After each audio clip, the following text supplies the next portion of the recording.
Ayan, sa 7 months natin namin, ayan na po yung gulong niya. Oh, stock pa po yan, stock pa. Pero nauubos na rin, kaya meron na tayong reason kung anong papalit natin. Bakit natin papalitan?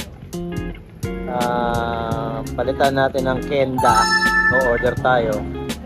So last time na 3,000 na yung medyahe, nag-reset siya. Ngayon 3,421, no? So 6,321 yung mileage. So far wala pa po tayo nakukuhang ibang nararamdaman. Yes! Bukod sa yung brake light niya to sa likod, may preno ko dito.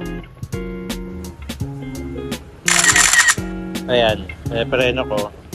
Walang ilaw. Pero pag sa sa kanan, ayan. So, ibig sabihin yung brake sensor dito sa loob, yun yung papalitan. Okay? Wow! So yun, sa mga tinatanong kung sulit ba, worth it ba? Para sa akin, oo. Kasi to, nakakatipid tayo.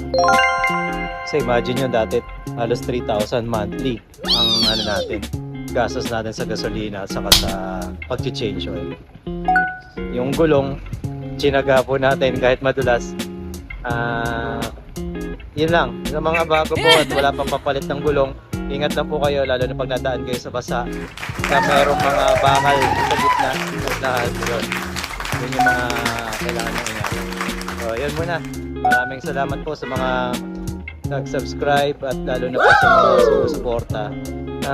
Nakalimutan ko lang nagpapa-shoutout sa akin, Vlog TV, yung parang ganon. So shoutout sa'yo, babalikan din kita. Titingnan ko ulit yung profile mo or yung mo. So yun po, maraming salamat po.